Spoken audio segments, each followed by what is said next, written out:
सुप्रभात विद्यार्थियों। चलिए, आप लोगों का संस्कृत के क्लास में सबका बहुत बहुत स्वागत है। अब आप लोग टेस्ट दे चुके हैं बच्चों, और मैं आशा करती हूँ कि सभी ने टेस्ट में बहुत अच्छा परफॉर्मेंस दिया है। सबको मैं अग्रिम बहुत शुभकामनाएं, धन्यवाद, सब कुछ मैं दे रही हूँ। जब रिजल्ट आ जाएगा तब आप लोगों को भी पता चल जाएगा बच्चों, और मुझे विश्वास है, इसीलिए मैं बहुत अग्रिम ही मैं आप लोगों को सबको मैं धन्यवाद दे रही हूँ। मुझे विश्वास है कि आप सभी ने बहुत अच्छा परीक्षा में इम्तिहान आप लोगों ने दिया है। आप जो जूम में जो रिवीजन में मैं पूछ रही थी, आप लोग बहुत अच्छा जवाब दे रहे थे। उसी से मैं ये आशा करती हूँ कि आगे भी आप लोग इसी तरह से अच्छे से परफॉर्मेंस देते रहिए। ठीक है बच्चों? तो आज हम पढ़ेंगे एक और नया चैप्टर, जिसका नाम है बुद्धया कार्यस्य सिद्धिः भवति। इसका अर्थ है बुद्धया अर्थात बुद्धि से, कार्यस्य कार्य की, सिद्धि अर्थात सफल, भवति होती है। कहने का इस जो संस्कृत का यह जो वाक्य है, उसका शाब्दिक अर्थ यह है कि बुद्धि से ही कार्य में सफलता मिलती है। ठीक है?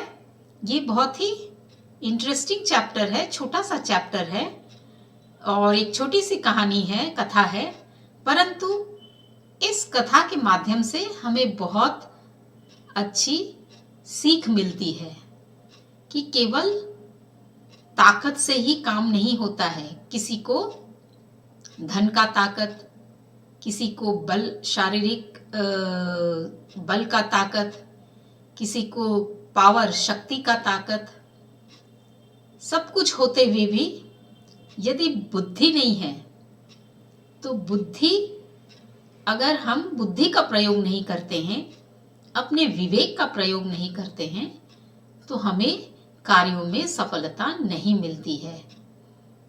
केवल जो किताबी ज्ञान प्राप्त करने से ही हम बुद्धिमान हो जाते हैं, ऐसी बात नहीं है बच्चों। कुछ व्यवहारिक बुद्धि होती है। जीवन के हर क्षेत्र में आगे बढ़ने के लिए, जब हम जीवन के हर क्षेत्र में हमें कुछ न कुछ परीक्षा देनी पड़ती है, कुछ न कुछ समस्याओं का हमें सामना करना पड़ता है, और उस समस्या का समाधान हम अपनी बुद्धि अथवा अपने विवेक के माध्यम से ही उसको हम उस समस्या का समाधान करते हैं। यदि बुद्धि न रहे तो एक इमोशन से यदि हम उस समस्या से जूझते हैं, तो उसमें हम और उलझते जाते हैं। ठीक है बच्चों? इसमें एक बहुत अच्छी कहावत है कि ignorance is the great poverty and intelligence is the greatest wealth. इसका अर्थ यह है, ignorance is the great poverty. अगर हम इग्नोर्ड पर्सन है, अर्थात अगर हम बुद्धिमान नहीं है अथवा विवेकशील नहीं है, तो वो हमारे लिए सबसे बड़ी गरीबी का कारण है। और इंटेलिजेंस अर्थात बुद्धि, विवेकशील होना, इज द ग्रेट वेल्थ।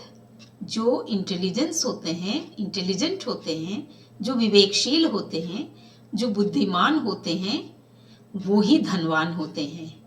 धनवान होने का अर्थ वो अपनी बुद्धि, अपनी विवेक के माध्यम से सभी खुशी, सभी सफलता को वो प्राप्त करने का प्रयास करते हैं और काफी हद तक उसमें सफल भी होते हैं। यही जो नीति वाक्य है, यही एक सीख है जो इस छोटी सी एक कथा के माध्यम से हमें बताया गया है। तो बच्चों आप ध्यान से देखिए, बहुत इंटरेस्टिंग स्टोरी है, छोटी सी स्टोरी है।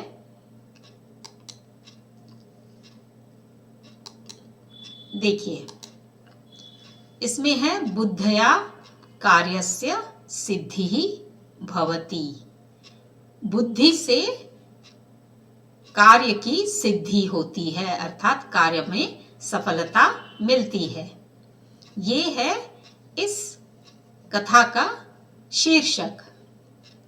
इसमें जो व्याकरणिक विशेष जो प्रयोग हुआ है, विशेष व्याकरणिक टॉपिक का जो प्रयोग हुआ है वो क्या है? संबंध कारकम। शब्द रूप में आप लोग पढ़ते हैं प्रथमा, द्वितीया, तृतीया, चतुर्थी, पंचमी, षष्ठी, सप्तमी, इस प्रकार से ये इसकी विभक्ति है। और कारक कर्ता, कर्म, करण, संप्रदान, अपादान, संबंध, अधिकरण। तो ये जो संबंध कारक है जिसका चिन्ह है का, के, की, रा, रे, री। तो इस पूरे इसमें जो कथा में संबंध कारक का प्रयोग सबसे ज्यादा हुआ है, वो ही सबसे ज्यादा विशेष रूप से इसमें दिखाई दे रहा है। ठीक है, अब इसमें आप चित्र देखिए। एक बहुत सुंदर एक चित्र है, एक वन का, एक जंगल का चित्र है जिसमें कि बहुत सारे पेड़ पौधे हैं। और एक पेड़ के ऊपर ये कौन बैठा है? एक कौवा। कौन बैठा है बच्चों? एक कौवा बैठा है। और उसके मुंह में क्या है? एक रोटी है। और यहाँ पर नीचे एक सियार बैठा है, एक फॉक्स। ठीक है, वैसे भी कहते हैं लोमड़ी जिसको कहते हैं हिंदी में, वो बहुत चालाक होती है, बहुत धूर्त होती है। उसमें चालाकी, धूर्तता, बुद्धि बहुत ज्यादा होती है। कहते हैं ना, किसी की चालाकी अगर कोई मनुष्य करता है तो उसे कहा जाता है कि ये बिल्कुल लोमड़ी की तरह चालाक है। ये कहा जाता है, ये कहावत है। इसलिए कहा जाता है क्योंकि सही मायने में, सही अर्थों में लोमड़ी एक बहुत ही चालाक जानवर है। तो यहाँ पर एक लोमड़ी है, देखिए ये चित्र दिख रहा है। अब आगे क्या ये इसकी कथा है, क्या इसकी स्टोरी है, वो हम चलिए पढ़ते हैं। एक एक शब्द को मैं पढ़ूंगी और बच्चों आप अपनी पुस्तक लेके अवश्य तैयार हैं। ये चैप्टर भी आप लोगों ने खोल लिया होगा। आप मेरे साथ साथ पढ़िए। संस्कृत के शब्दों का सही सही उच्चारण करना आप सीखिए। और उसके साथ एक एक शब्दों का अर्थ बताते हुए मैं इस कथा का अर्थ बताऊंगी, उसको भी आप बहुत ध्यान से सुनिए। नद्याः तीरे एको वृक्षः अस्ति। नदी के तट पर एक पेड़ है। देखिए, नद्याः, नदी के, काके की संबंध कारक में होता है, तो यहाँ पर नदी शब्द की षष्ठी विभक्ति है। ठीक है, संबंध कारक में षष्ठी विभक्ति होती है और उसका चिन्ह होता है काके की। तो नदी के तीर में अर्थात तट में एक वृक्ष है।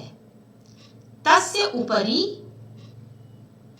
एकः काकः निवसति। उसके ऊपर, यहाँ पर तस्य शब्द जो आया है के, ये तत्सर्वनाम षष्ठी विभक्ति एक वचन है। तो उसके ऊपर अर्थात किसके ऊपर? उस पेड़ के ऊपर एकः काकः निवसति, एक कौवा रहता है। नदी के तट पर एक पेड़ है, उसके ऊपर एक कौवा रहता है। कौवा को क्या कहते हैं संस्कृत में? काकः। ठीक है, आ गया इस वाक्य का अर्थ समझ में? अब देखिए, एकदा काकस्य मुखे रोटिकायाः एकम खंडम आसीत्। एक बार उस कौवे के मुख में अर्थात मुंह में रोटी का एक टुकड़ा था। रोटिकायाः, रोटिका, रोटी का, यहाँ भी देखिए का शब्द आया है, का अर्थ आया है, ये भी संबंध कारक है, इसीलिए यहाँ पर संबंध कारक की विशेषता है। रोटी का शब्द जो है आकारांत शब्द है लता शब्द की तरह, और लता शब्द की षष्ठी विभक्ति है लतायाः, उसी तरह हो गया रोटिकायाः। एक बार कौवे के मुंह में रोटी का एक टुकड़ा था। एक पेड़ है, उस पे एक कौवा रहता है, और एक बार क्या हुआ, वो कौवा पेड़ पर बैठा था और उसके मुंह में एक रोटी का टुकड़ा था। वृक्षस्य अधः एकः शृगालः अधितिष्ठति। पेड़ के, वृक्षस्य पेड़ के, अधः नीचे, एक सियार अर्थात लोमड़ी बैठी थी। अधितिष्ठति बैठी थी, ठीक है, यह बैठी है। तो ये भी आपको समझ में आ गया, पेड़ के ऊपर एक कौवा था और कौवे के मुंह में एक रोटी का टुकड़ा था। कौवा तो उड़ता रहता है अपने भोजन की तलाश में, और वो कहीं भी पहुंच सकता है उड़कर, तो वो कहीं से उड़कर कहीं जाकर उसे एक रोटी का टुकड़ा मिला था, उसको लेके वो अपने घर पे आया था, अर्थात अपने पेड़ के घोंसले पे आया था, जहाँ पर कि उसको रोटी खाना था, अपना भोजन करना था। जो मुंह में रोटी लेके वो पेड़ पे बैठा ही था, और उसके नीचे, पेड़ के नीचे एक सियार, एक लोमड़ी बैठी थी। सह रोटिकायाः खंडम खादितुम इच्छति। अब लोमड़ी अवश्य ही भूखी रही होगी, उसको भी भूख लगी होगी, और इन लोगों को जल्दी, ये लोग जंगल छोड़ के आसपास कहीं जा नहीं सकते हैं, तो क्या होता है बच्चों की कभी कभी इन जानवरों को भी भूखे रहना पड़ता है उचित भोजन न मिलने पर। तो अब वो रोटी का टुकड़ा देखकर लोमड़ी के मन में उसको खाने की इच्छा हुई, क्योंकि वो उसे भी भूख लगी थी। इसीलिए ये वाक्य दिया गया है, सह अर्थात वह रोटिकायाः खंडम, रोटी के टुकड़े को खादितुम इच्छति, खाने के लिए उसकी इच्छा होती है। अब उसके मन में प्लान आ रहा है, बुद्धि, वो चतुराई, वो दिमाग में चतुराई के साथ प्लानिंग कर रहा है कि किस प्रकार से इस कौवे के मुंह से रोटी के टुकड़े को मैं हासिल कर लूं, मैं प्राप्त कर लूं। उसके लिए ये लोमड़ी क्या कहती है, शियार क्या कहता है, देखिए ध्यान से। शृगालः काकम वदति। सियार कौवे को कहता है, क्या कहता है, भो मित्र, सुनो दोस्त, तव शरीरस्य वर्णः कृष्णः अस्ति। तव अर्थात तुम्हारा, शरीरस्य शरीर का, वर्ण अर्थात रंग, कृष्ण अर्थात काला है। कहता है सुनो दोस्त, तुम्हारा शरीर का रंग तो काला है, कौवा काला होता है, तो उसी बात को वो कह रहा है। परंतु लेकिन कंठस्य स्वरः अतीव मधुरः अस्ति। लेकिन तुम्हारे जो गले की आवाज है, तुम्हारे जो सुर है, गले में सुर जो है वो बहुत मधुर है, अर्थात तुम्हारी आवाज बहुत मीठी है, तुम बहुत मीठे स्वर में बोलते हो। वो इस प्रकार से उसको बहका रहा है कि सुनो दोस्त, बहुत प्यार से उसे दोस्त का संबोधित करते हुए बहुत ही मीठे शब्दों में वो कहता है, बहुत ही चतुराई के साथ चापलूसी करते हुए वो कौवे को प्रशंसा करते हुए कहता है। जबकि क्या कहता है कि सुनो मित्र, तुम्हारा शरीर का रंग तो काला है, परंतु तुम्हारी आवाज बहुत मधुर है, बहुत मीठी है। परंतु ये तो सभी लोग जानते हैं कि कौवे की आवाज बिल्कुल मीठी नहीं होती है। कौवा बहुत ही कर्कश आवाज में पुकारता है, आवाज मीठी होती है कोयल की। परंतु ये इसके साथ चापलूसी कर रहा है, क्योंकि उसे वो रोटी का टुकड़ा हासिल करना है। फिर कहता है, क्या कहता है, अतः एकम मधुरम गीतम गाय। तो आप क्या करो मेरे दोस्त, एक बहुत ही मीठा गीत मुझे सुनाओ, मीठा गीत गाओ, बहुत ही मधुर एक गाना सुनाओ। तुम तो, रंग तो तुम्हारा काला है परंतु तुम्हारी आवाज़ तो बहुत मीठी है, बहुत सुरीली है। क्यों ना तुम दोस्त मुझे एक गाना सुनाओ। श्रृगालस्य वचनेन काकः प्रफुल्लितः भवति। और सियार की बात सुनते ही कौवा जो है बहुत खुश हो जाता है, बहुत आनंदित हो जाता है कि देखो ये मेरी कितनी प्रशंसा कर रहा है, मेरी कितनी तारीफ कर रहा है। तो मनुष्य को स्वयं अपने आप को राइटली एनालाइज करना चाहिए। मैं ये भी नहीं कहती हूँ कि किसी को स्वयं को छोटा या बड़ा नहीं समझना चाहिए, परंतु what I am that should be known to everyone, weather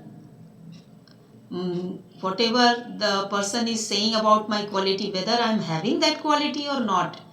जो सामने वाला कुछ चापलूसी करने के लिए, कुछ अपने स्वार्थ सिद्धि के लिए जो चिकनी चुपड़ी बात करते हुए दूसरे को बहुत प्रशंसा भरी बात करते हैं कि तुम ऐसे हो, तुम वो से वैसे हो, तो सबको, हर व्यक्ति को अपने बारे में सच्चाई से जानना चाहिए कि मेरे अंदर क्या क्या क्वालिटी है। इसको बहुत अच्छी तरह से रियलाइज़ भी करना चाहिए और एक्सेप्ट भी करना चाहिए। परंतु कौवे ने इस बात को नहीं समझा था। सियार जैसे ही उसकी प्रशंसा करता है, लोमड़ी जैसे ही उसकी प्रशंसा करती है, तारीफ करती है, कौवा क्या होता है, एकदम खुशी से विभोर हो जाता है, बहुत आनंदित हो जाता है। श्रृगालस्य वचनेन काकः प्रफुल्लितः भवति। यदा सः गीतं गातुं मुखम उद्घाटयति।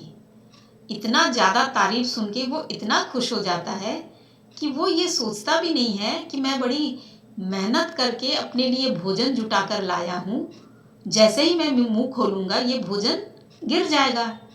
ये बुद्धि उस समय उसके पास नहीं आती है।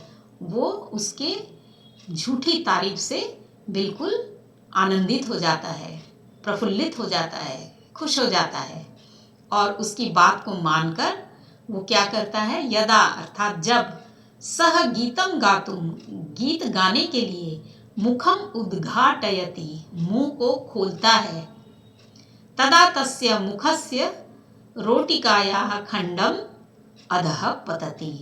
जैसे ही वो गीत गाने के लिए अपना मुंह खोलता है, तुरंत रोटी का टुकड़ा नीचे गिर जाता है। रोटिकायाः खंडम अधः पतति, नीचे गिरता है। तो ये तो बहुत स्वाभाविक बात है। मुंह में रोटी का टुकड़ा है, जैसे ही वो मुंह खोलेगा, या तो अगर उसकी बुद्धि होती तो वो रोटी के टुकड़े को पेड़ पर ही किसी टहनी पर बहुत उसको ध्यान से, बहुत ही तरीके से उसको कहीं पर रख कर उसके बाद वो गाता तो वो उसको सही जवाब देता। परंतु कौवा ऐसा नहीं किया, क्योंकि कौवा विवेकहीन है, बुद्धिहीन है। जैसे उसकी झूठी प्रशंसा उसको मिली, वो तुरंत एकदम आपा खो बैठा और गाना गाने के लिए मुंह खोल दिया और उसका रोटी का टुकड़ा, जो बड़ी मेहनत से वो अपना भोजन जुटा के लाया था, वो नीचे गिर गया। तत्खंडम श्रृगालः आनंदेन खादति। अब लोमड़ी क्या करता है, उस रोटी के टुकड़े को उठा लेता है और उसी के सामने बड़े आनंद के साथ, बड़े चाव के साथ, बड़ी खुशी के साथ उस रोटी के टुकड़ा को वो खाने लगता है। अब कौवा कुछ कर भी नहीं पाएगा। कौवा इतना छोटा सा जीव है, उसे मार भी नहीं सकता, उससे छीन भी नहीं सकता, क्योंकि लोमड़ी बड़ी है, उससे बड़ा जानवर है, उसमें ताकत में भी वो उससे ज़्यादा बलवान है, बुद्धि में भी है। कौवा तो बिल्कुल चारों खाने चित। इसीलिए कितनी मूर्खता उसने की और कितनी चालाकी इसने की। बिना मेहनत के, अपनी बुद्धि के द्वारा, अपनी चतुराई के द्वारा वो अपना भोजन जुटा लेता है सियार, और कौवा विवेकहीन होने के कारण, बुद्धिहीन होने के कारण इतनी मेहनत करके चारों तरफ उड़ के, भटक के अपने लिए भोजन जुटा के लाता है और मूर्खता के कारण वो उस भोजन को गंवा देता है। तो ये है एक बहुत अच्छा उदाहरण बुद्धि का प्रयोग किस प्रकार से करना, विवेकशील होना, विवेकपूर्ण व्यवहार करना, जिससे कि हमारी हानि ना हो, हम जो भी काम करें उसमें हम पछताए ना। अगर हम बुद्धि के द्वारा, मन और बुद्धि, जब कहीं कहीं पर मन की बात सुननी चाहिए, कहीं कहीं पर बुद्धि की, विवेक की बात सुननी चाहिए। विवेक की बात सुनना ज़्यादा मुश्किल है, परंतु विवेक की बात ज़्यादा फायदेमंद होता है बच्चों, क्योंकि हमारा विवेक जो है वो हमें सही दिशा दिखाता है, परंतु हम उस विवेक को किसी तरह से एक्सेप्ट नहीं कर पाते हैं, जो कि इस कौवे का जो हालात हमने देखा उसी से हमें ये समझ में आ रहा है। और बुद्धि और चतुराई के द्वारा सियार ने किस प्रकार से अपने लिए भोजन जुटा लिया बिना किसी मेहनत के। अतः कथितम अस्ति, इसीलिए कहा जाता है, बुद्धया कार्यस्य सिद्धि भवति। इसीलिए ये कहा जाता है कि बुद्धि से ही कार्य में सफलता मिलती है। अभी लोमड़ी अवश्य बेचारा अपने भोजन के लिए कहीं न कहीं भटका होगा, परंतु उसे भोजन नहीं मिला, और जैसे ही उसे एक ऐसा सिचुएशन दिखा, ऐसी परिस्थिति दिखी, उसने तुरंत अपनी बुद्धि का प्रयोग करके उसको अच्छी तरह से अपनी तरफ, उस परिस्थिति को अपनी तरफ घुमा लिया, और बड़ी ही बुद्धिमत्ता से उस भोजन को वो प्राप्त कर लिया, अपने लिए वो भोजन जुटा लिया। तो इस प्रकार से बुद्धि से ही कार्य में सफलता मिलती है ना। ये बहुत इंटरेस्टिंग स्टोरी, परंतु इससे हमें एक बहुत अच्छी सीख मिलती है कि किस प्रकार से हमें बुद्धि का प्रयोग करना चाहिए हर कदम पर। ठीक है, एकदम इम्पल्सिव होके, इमोशनल होके यदि हम कार्य करते हैं तो हमें बाद में पछताना पड़ता है। ठीक है बच्चों, तो ये है इस पाठ का सार। और इसमें देखिए शब्दार्थ, नद्याः तीरे, हालांकि मैंने एक एक शब्द का अर्थ बताया है, फिर भी मैं दिखा देती हूँ। नद्याः तीरे, नदी के किनारे, तस्य, उसके, ऊपरी, ऊपर, निवसति, निवास करता है अर्थात रहता है, एकदा, एक बार, काकस्य, कौवे के, मुखे, मुंह में, रोटिकायाः खंडम, रोटी का टुकड़ा, वृक्षस्य, वृक्ष के अधः, अधः नीचे, एतत्, यह, अधितिष्ठति, बैठा है, खादितुम, खाने के लिए, तव, तुम्हारा, शरीरस्य, शरीर का, वर्णः, रंग, कृष्णः, काला, परंतु, लेकिन, कंठस्य, गले का, अतीव, बहुत, गाय, गाओ, शृगालस्य, सियार के, वचनेन, बात से, प्रफुल्लितः, खुश, गातुम, गाने के लिए, उद्घाटयति, खोलता है, मतलब मुंह को खोलना, मुखस्य, मुख का, अधः, नीचे, तत्, वह, आनंदेन, खुशी से, बुद्धया, बुद्धि से, सिद्धि, सफलता। तो इस प्रकार से बच्चों ये एक एक शब्द का अर्थ है।